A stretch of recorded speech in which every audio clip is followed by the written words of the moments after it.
Bueno, vamos entonces a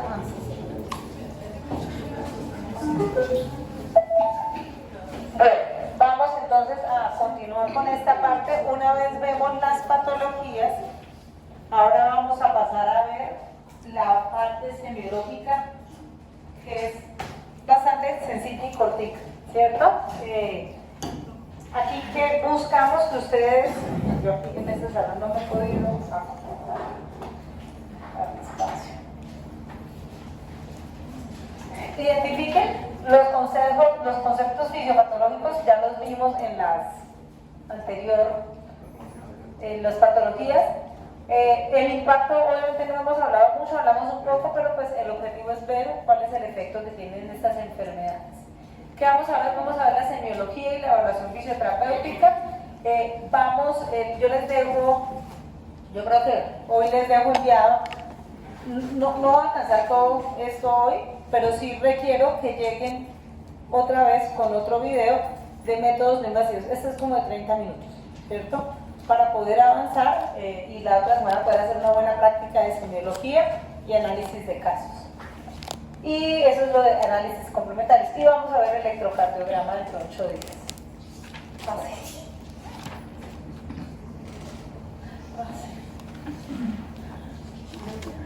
Señora.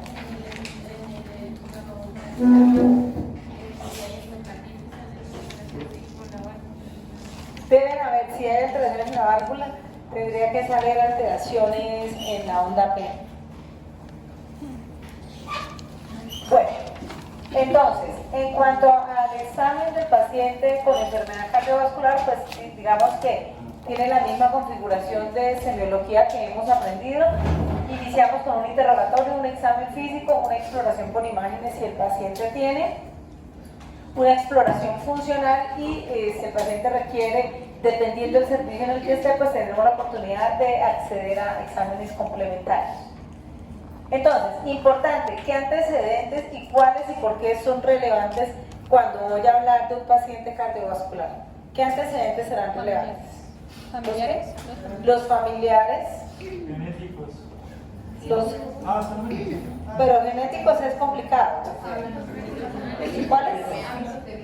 Hábitos de vida serían, pero eso dentro de qué categoría entra. Esos son toxicológicos, sí señor, ahí viene el tabaquismo, el uso de sustancias, ahí viene todo eso. ¿Se ha tenido algún infarto? Antecedentes, ¿esos cómo se llaman? Antecedentes personales. Y entre los antecedentes personales es importante ver los factores de riesgo cardiovascular.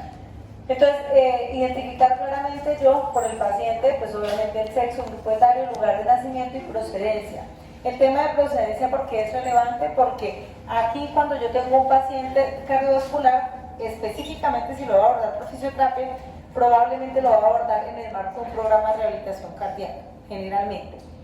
Y allí yo tendría que pensar que si el programa es ambulatorio, ¿cómo voy a hacer para mitigar las barreras si su procedencia es pueblos, es decir, no son cabeceras municipales principales que tengan programas de rehabilitación?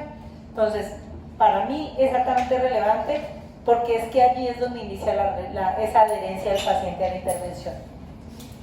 Vemos el motivo de consulta, ¿cierto? ¿Por qué viene? No, que me hicieron una cirugía, qué tipo de cirugía, y revisamos la historia. Si el paciente trae la historia clínica del procedimiento quirúrgico, ¿qué es importante? Que no haya tenido complicaciones durante la hospitalización, que no haya hecho paros cardíacos durante la cirugía, ¿cierto? Que no haya hecho trastornos arrítmicos durante la estancia hospitalaria, ¿cierto? Que el paciente le haya ido muy bien. Eso es importante porque me va a demarcar probablemente la funcionalidad del usuario. Se me olvidó. Bueno, ahorita me devuelvo algo que quería complementar. Revisar actualmente cómo se encuentra en la actualidad y los antecedentes familiares, toxicológicos, personales. Importantísimo revisar el riesgo cardiovascular, qué factores tiene que puedan ser modificables, ¿cierto? Y digamos que a veces aplicar escalas de predicción de riesgo, ¿cierto? En los próximos 10 años, ¿cuál es la probabilidad de que sufra un evento cardiovascular? No, se llama la escala de Framingham, la que más usamos aquí. Es una escala que mide perfil lipídico, glucosa, tensión arterial, no me acuerdo qué más. Sé que tiene perfil lipídico y evalúa, estima el riesgo. Por internet aparecen ya las escalas y estima el riesgo. Uno pone los datos y le dice la probabilidad de evento cardiovascular en los próximos 10 años es baja. Hay dos, nosotros usamos en Colombia el de Framingham, eso es un aporte que hicieron hace muchos años, no en Colombia, fue en Estados Unidos o Canadá, y pues los datos se han replicado de factores de riesgo, de desenlaces. Cuando tengo un paciente, pues esto es de manera general y lo hacemos siempre dentro de nuestro quehacer profesional, es hacer esa evaluación del estado de conciencia del paciente.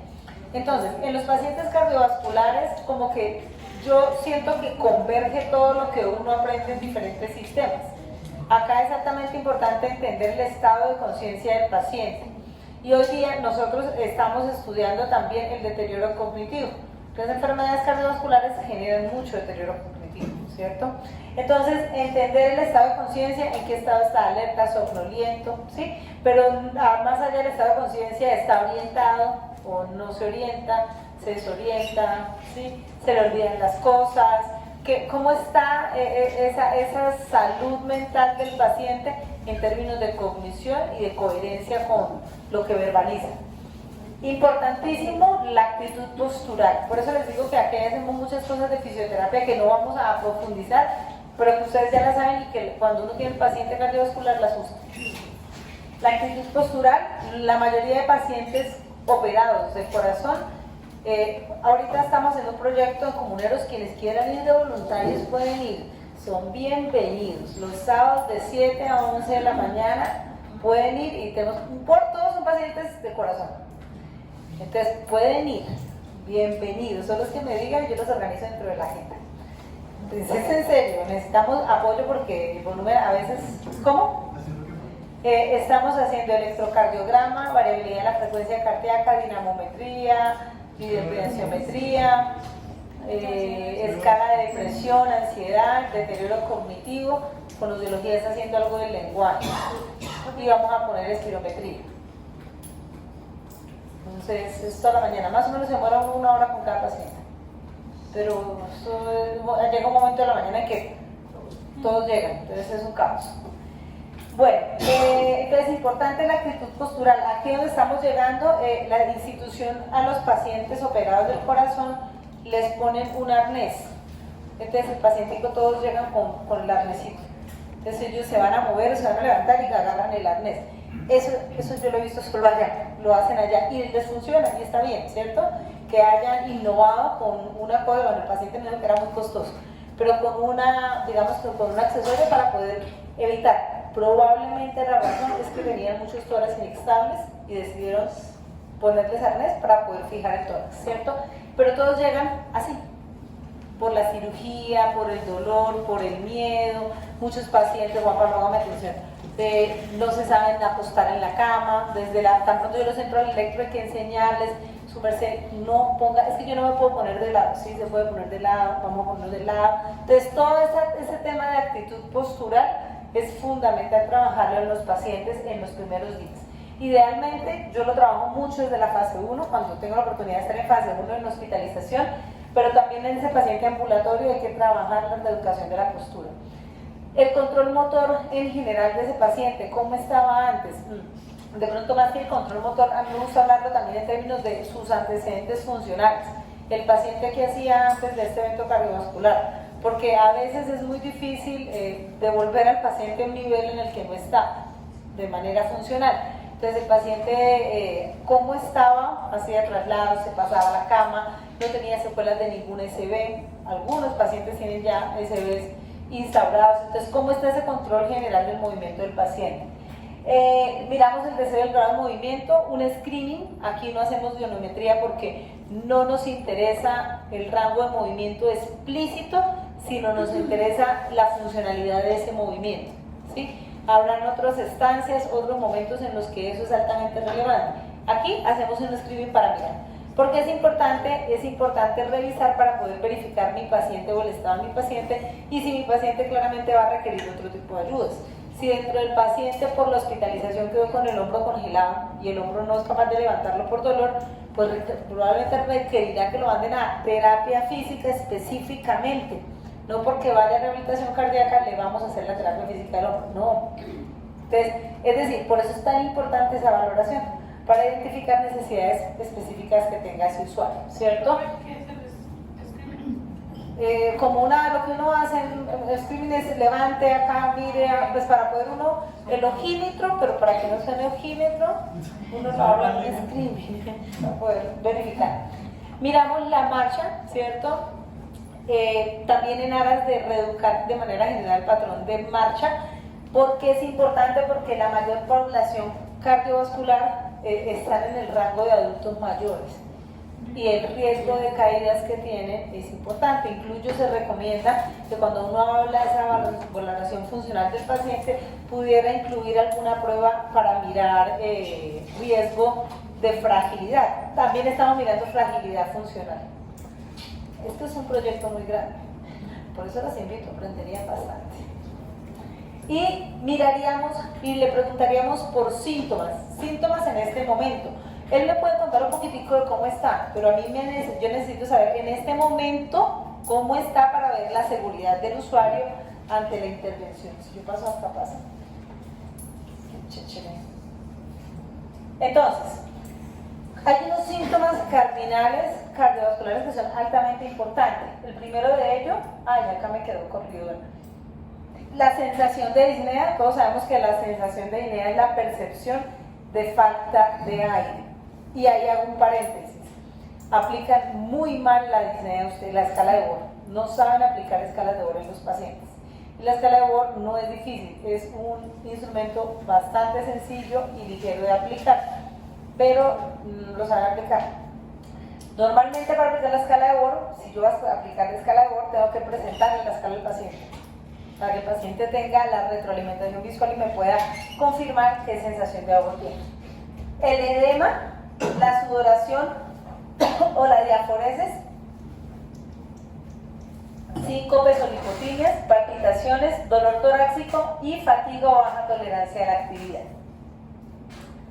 Específicamente, en cuanto a la disnea, los pacientes cardiovasculares tienen una disnea que es diferente a la del paciente pulmonar. El paciente pulmonar siente como una sensación de falta de aire, como que el aire no le entra, ¿sí?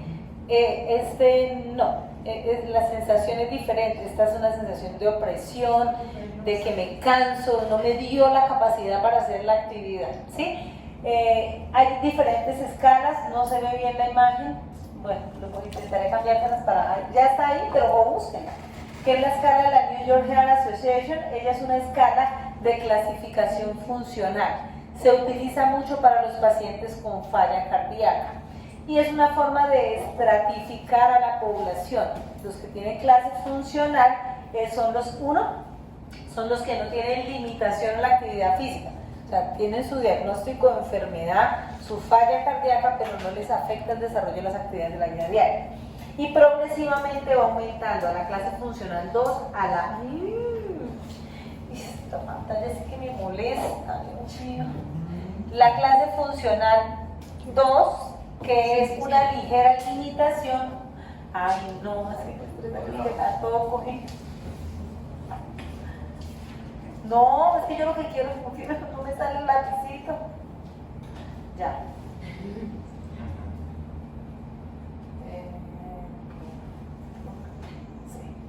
Acá no se ve mucho, aquí es la ligera limitación en la clase funcional 3, hay una marcada limitación de esa actividad física y en la 4 hay una incapacidad para realizar a cabo cualquier tipo de actividad, o sea que el paciente se va a poner los zapatos y se siente ahogado. Ahí sería una clase funcional 4.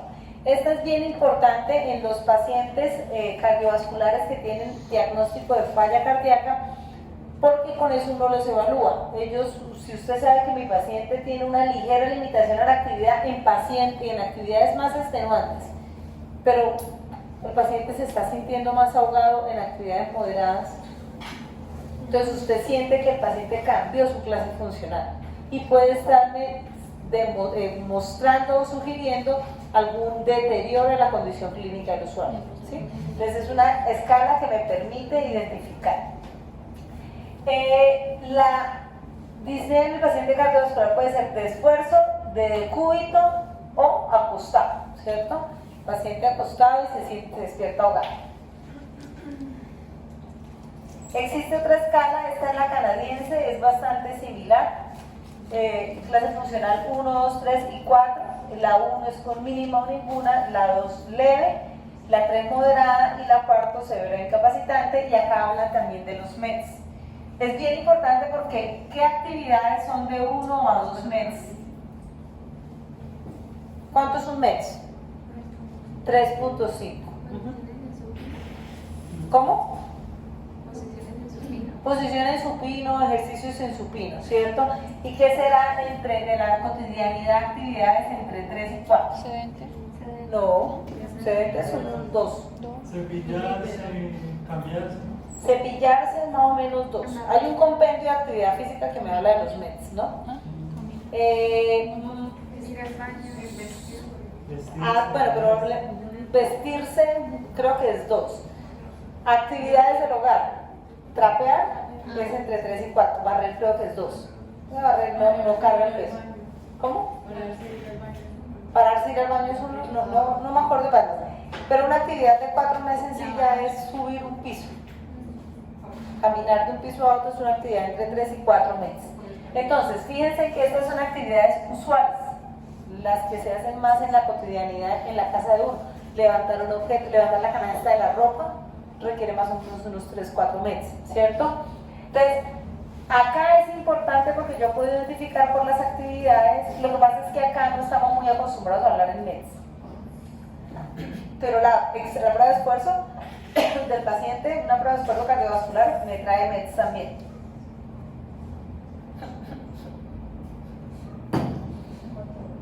¿Y ahora cómo paso? Ahora solo me salen puntos. Ya. Sí, profe, ahí está la No, no me puedo salir. No. El lapicito al lado del. Ah, ya.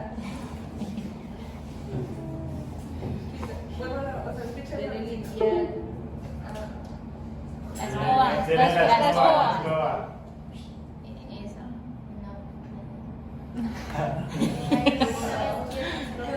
No sabemos. Ahí viene el profe allá.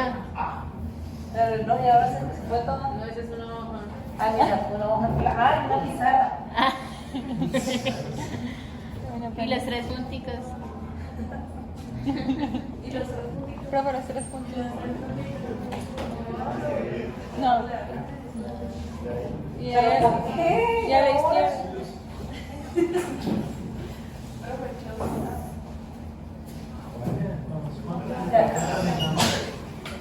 Ahí ya, acá. Ya, sí. Ahorita yo. Vamos, Luisa. No, es la arriba. Ay, es tocar.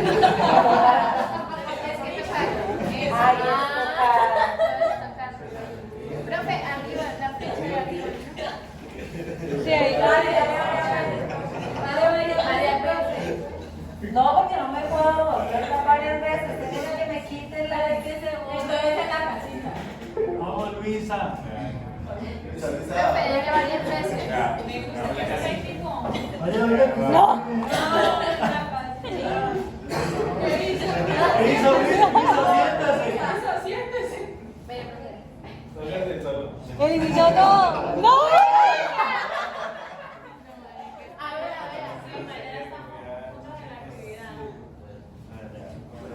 Quieta, Luisa, venga. Seguimos con el mismo problema. No, pero no se puede. No, tienes que volver 3 veces. No, ¿cómo volver todo? Es imposible. Sí, es para que vaya quitando todos Vamos, los Juliana. cositos. Ah, Juliana. No, se apaga la pantalla. Juli, No se apaga, devuélvase. no se apaga, bájale fe. Juli. Cierra la aplicación. Sí, Solo sí. pasé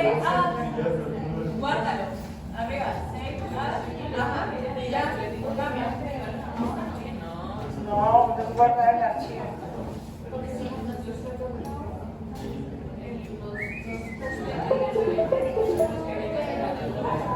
No, hombre.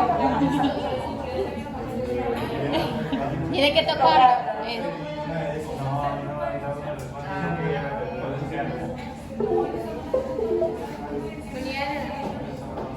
¿Allá? No, pues salgamos. ¿Qué podemos hacer? Bueno, 45 por eso. Ya yo y Juan Pablo se tienen que ir en enero. ¿Y si lo ponen y lo botan y lo prenden, no? Ya la voy a dejar copiada. Pero entonces no sé cuánto no voy. No me importa que no se guarden la rayita, lo importante es que borre la presentación. Julián haciendo. Profe, ¿no le gustaría como pedir un cambio de salón? No, yo pensé que ya la dominaba. No, es que no la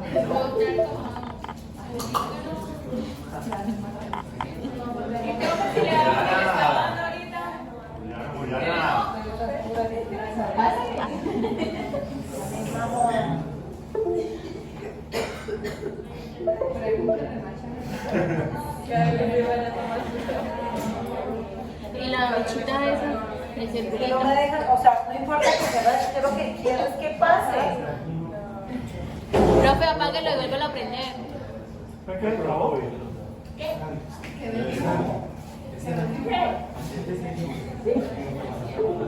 Ya sí, ¿qué tiene conectado la APS? No.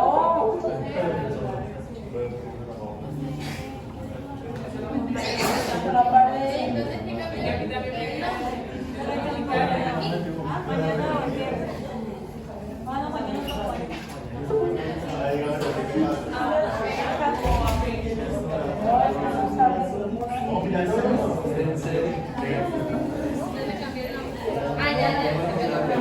No, eso es para pasar el tablero.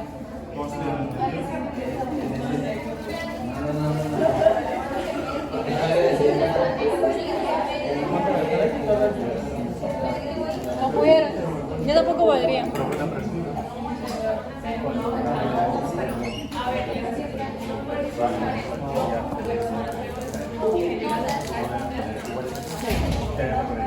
Pasen los periodos. No se reponen el doble. Si yo tengo falla injustificada, se repone esto. No son 4 horas sino 8. Ok. Venga, mal, que no se oye. Escúchame.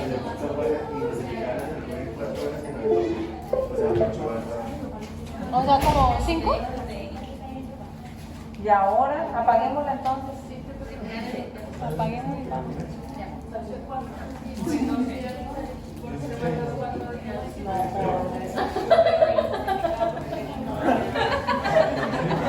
Apáguela, apáguela, apáguela, apáguela. Ah, pero. No, profe, ya que se va Sí. ya que eso prenda. No. Suena, prenda. No, porque yo, yo estoy con la pantalla solamente. Yo tengo abierto el correo electrónico. Ah, no, profe. Pero lo tenía abierto. No lo puedo abrir con mi correo electrónico. Por eso, entonces toca abrir. No, porque ¿Y se no? puede abrir, pero no está. ¿O no lo puede usted cerrar con el celular? No. Y aquí a quién tenemos. ¿No? Prendémosla por el momento, no importa. Ah, espera, no, espera. Ya, vamos a hacerle ¿Puedes un presentar algo de ahí? No, acá. Sí. Desconecta el computador. La diapositiva. Porque si no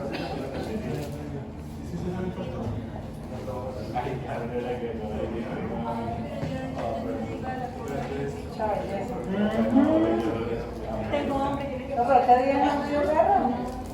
¿Cuál es que las pantallas o sea, funcionan cada vez que tocan? Pero, ¿qué día fue? O sea, hoy literal se trabó, pero ¿qué día? Yo rayé me di, me pasé. ¿Es otra? Es que funcionan cada vez que es que hablamos con los de que estas pantallas no se les actualizan el firmware desde hace. De hecho, estas pantallas ni siquiera permiten ya entrar a YouTube, a la aplicación de YouTube por lo mismo. Porque ya la aplicación no se actualiza. Pero sí entro uno por YouTube como Pero por el navegador. por el navegador. Pero pasa lo mismo. Lo que más me preocupa en este momento.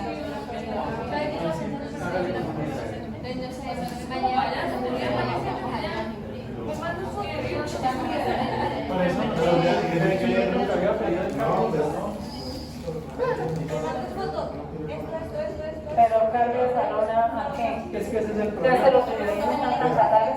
Sí, es que de hecho a mí me llamó el director de infraestructura a decirme que qué solución le podía dar. Sí, me dijo, le puedo poner un video y yo, pero si va a poner los del chip, ya no ponga nada. Y por eso no pusieron. Y pues, acá está. Sí, que está dando el Sí, yo voy a abrir aquí. Listo, no, ya es muy. Sí, qué intenso. Ay, sí, es que no es que después. Es a las 5:40. No, es que no me conectar bien, me sale. Bueno, voy a hacer el paréntesis en vista de que se me cayó la inspiración. Y voy brevemente a explicarles esto que era estas tecnologías.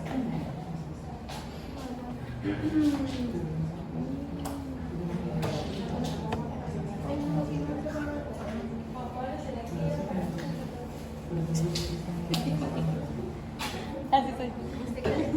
Para complementar el tema del infarto, quiero que entendamos esto, que es bien importante cuando uno habla de infarto. Como me acordé que esto no se los había dado, vamos, no me moleste más. Entonces, los infartos se pueden clasificar de diferentes formas, ¿cierto? La más común que tenemos es desde el punto de vista de la patogenia, de qué tan avanzado está el problema, por decirlo de alguna forma. Yo hablo de que el paciente tiene una angina estable o una angina inestable. La angina estable es que el paciente tiene dolor, ojo, es que eso lo hablo en semiología. El dolor no es en el brazo izquierdo, en el corazón derecho, no. Le puede doler la espalda, la mandíbula, la boca, el estómago, porque depende de la rama que se esté isquemiando, va a ser el dolor. Entonces, pero el paciente sí comienza, es que imagínense que yo cuando subo para mi casa, subo la montañita, me queda como un dolorcito, no necesariamente el brazo. Entonces sí, como ese dolor, y cuándo, qué pasa, si para, le pasa, si no, yo después de que reposo, me pasa. Entonces ya comienza una angina estable. Si el paciente tiene, si uno logra discriminar que es una angina estable, el paciente va a una prueba de esfuerzo o un test de ejercicio, una prueba de esfuerzo cardiovascular, que es la que hacen una banda sin fin con los electrodos. Y con esta decretan si hay lesión isquémica o no. Si hay lesión isquémica, el paciente irá a cirugía de corazón o a angioplastia coronaria. Si no, pues mirarán, descartarán las otras causas. Eso es una angina estable, ¿cierto? No le produjo nada. Pero existe la otra que es la angina inestable. Y la angina inestable es que a mí me dolía cuando subía la montañita, pero me está doliendo ahora permanentemente. Y la angina inestable puede ser de dos tipos. Un infarto, claramente la angina es un infarto que puede generar elevación y puede producir sin elevación del segmento ST o con elevación del segmento ST. El ST es un hallazgo electrocardiográfico de la enfermedad coronaria, ¿sí? Lo vamos a ver. Es un hallazgo que vemos en el electro. Básicamente, para que entiendan, no todos los infartos tienen cambios electrocardiográficos. Algunos sí y otros no. Los que no se llaman infartos sin elevación del segmento ST. Entonces los conocemos como infarto acá, sin supradesnivel del segmento ST. IAN, me comí la N. Y los que tienen las supras es infarto agudo del miocardio con supradesnivel del segmento ST. Entonces, eso habla de la severidad. ¿Cuál es más severo? Pues el que tiene cambios electrocardiográficos, claramente. El paciente llega con dolor a la clínica y ¿qué es lo que le hacen? Un electro, pero también hacen enzimas cardíacas. Y lo que siempre va a salir positivo son las enzimas cardíacas, que hablan del daño y de la lesión muscular. Por eso sale positivo y le dicen se está infartando, porque las enzimas salieron positivas, ¿sí?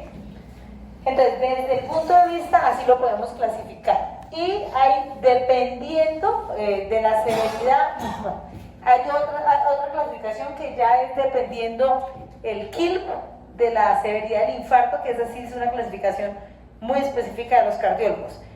Realmente, en términos prácticos, a mí me interesa mucho saber si hubo supradesnivel o si no hubo supradesnivel, y ya les voy a explicar por qué. Porque el que haya supradesnivel o no haya, me está hablando de la severidad de la oclusión. Vimos en el imagen, tienen ahí el modelo, Silvana y Yurani. No, el grande, el de la arteria. Es que se me sirve para mostrar lo que voy a decir. Otra pregunta, se dice que eso se diagnostica con prueba después, ¿cierto? Sí. ¿Por qué prueba después y no simplemente un electro común y corriente? Porque el electro es en reposo y la persona manifiesta la angina en ejercicio. Pero si precisamente hay un infarto, bueno, perdón si me estoy equivocando. Escuchemos. Si hay infarto es porque hay muerte de una parte. No. Ah, No necesariamente. Ajá. Entonces eso es lo que les iba a mostrar acá.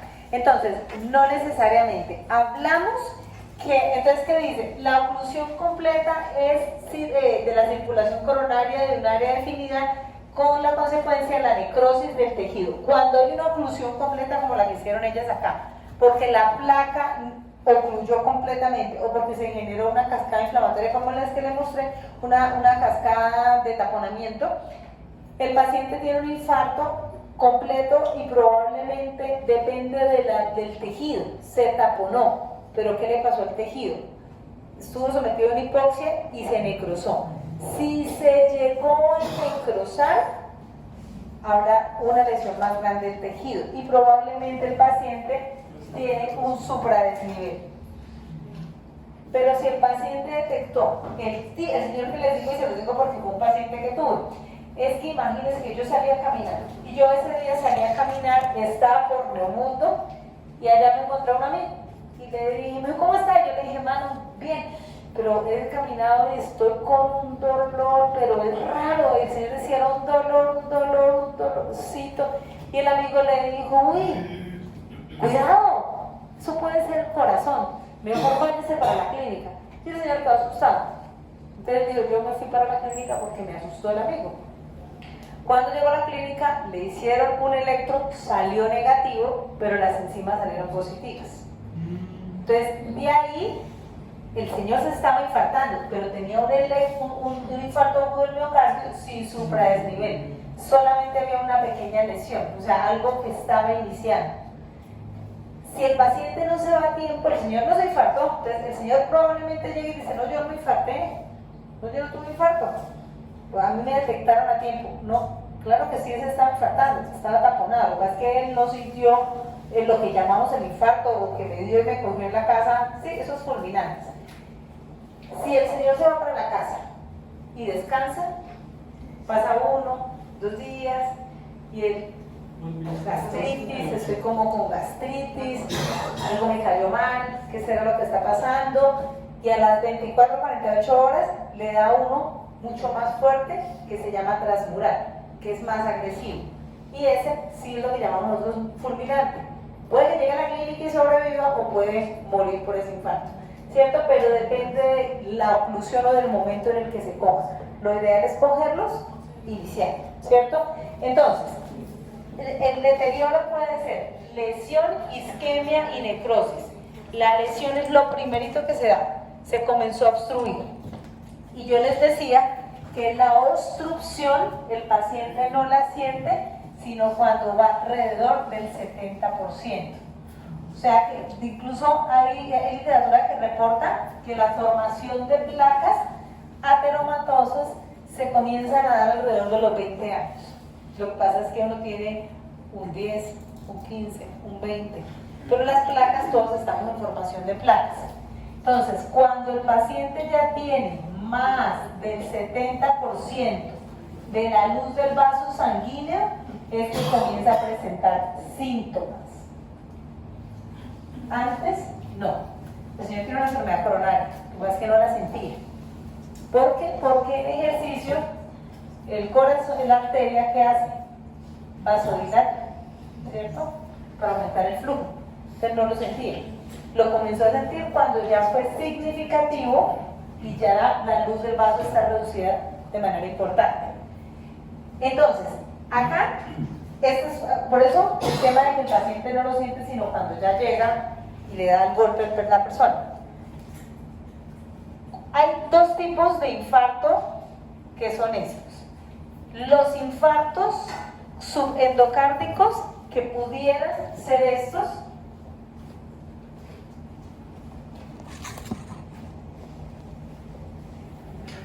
y estos que son los transmurales. Entonces, las palabras lo dicen. Subendocárdico, es decir, está en la más chiquitica, en el endocardio, ¿cierto? Y el transmural atraviesa las tres capas, el pericardio, el miocardio y el endocardio, ¿cierto? Ahora sí regáleme el de Silvano, que ese sí lo voy a necesitar para mostrarles, porque es que el tener el corazón es mejor. Me lo pueden regalar. Mentiras, tan lindos. Yo he tenido estudiantes que los hacen y dicen, no, pero es que lo quiero guardar, lo quiero tener ahí. Y yo, pues claro. Entonces, no es lo mismo cuando un infarto ocurre al inicio, en la salida de la arteria, se inicia aquí y aquí para abajo va a generar necrosis. De aquí para abajo se va a morir. Bueno, puede que no se muera, pero la lesión va a ser de aquí para abajo. Profe, o sea, digamos, si la persona se recupera, ¿eso se vuelve a revascularizar? No, profe, ocurren cosas, para eso la rehabilitación. Pero sí, hay una cosa que se llama angiogénesis. Y es que yo he tenido pacientes que el corazón está microperfundido con pura angiogénesis, no se pueden operar, pero está llenito de vasitos. Solo no logra el ejercicio, ni siquiera los medicamentos. El ejercicio disminuye el tamaño de la lesión coronaria. Incluso sí, eso se llama delimitación de la isquemia. Delimita la isquemia, puede reducir un poco la isquemia, pero no me hagan perder el foco. Si el taponamiento es aquí, la probabilidad de necrosis y de que se muera todo este tejido o de aquí para allá mucho más es más alta. Probablemente los infartos o los taponamientos proximales dan cabida a infartos transmurales, porque aquí donde ustedes ven, por ejemplo, este pedacito, no es que el vaso sanguíneo haya terminado ahí, es que él se comienza a profundizar en las capas del corazón. Ya cuando está allá adentro, si se tapona, genera un no transmural o subendocárdico. Miren, se solo la capa interna. Bueno, se muere solo la capa interna. ¿Sí ven? Entonces, obstrucción transitoria o parcial, infarto subendocárdico regional. Hipotensión global, infarto subendocárdico circunferencial. Oclusión de pequeños vasos intramurales, microinfartos. Mientras que miren los transmurales, oclusión permanente de la rama descendente de la arteria anterior izquierda, oclusión permanente de la rama circunfleja, oclusión permanente de la arteria coronaria derecha. Las tres capas y solo la más profunda. Esto sí habla de severidad. Esto deja lesiones importantes, esto no. Esto deja una isquemia generalmente, esto deja necrosis, ¿sí? ¿Se ve el negrito en el corazón? En los exámenes se ven cómo la pared no se contrae. Yo siempre he dicho que es como si viéramos, páselo, una hemiplegia. Una parte del corazón no se contrae. El resto se mueve, pero una parte queda como por arrastre, porque es la parte que está cruzada, ¿sí? El abordaje ya lo hablaron. Este es el stent. Entonces, es un catéter que insertan y tiene un balón. El balón se llama angioplastia y el balón lo inflan y lo sueltan, lo inflan y lo sueltan, lo inflan y lo sueltan. Y él va abriendo las paredes. Y al abrir las paredes, la placa la estabiliza y deja puesta una malla. Esa malla se llama stent. Y esos stent tienen medicamento para evitar que los cuerpos extraños se generen ahí, los trombos. Cuerpo extraño es un trombo. O sea, ese stent, sí, la mallita del stent. ¿Sí?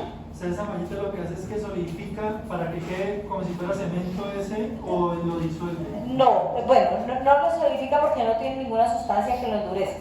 ¿Sí? No podemos endurecer el vaso sanguíneo porque se nos puede romper. ¿Sí? Pero estabiliza la placa. La palabra es estabilización de la placa. Es como esas mallas de contención que les ponen cuando las paredes se agrietan, que sacan esa malla de contención y le ponen la malla y que le dicen, no hay que poner una malla, o en el piso o un mortero.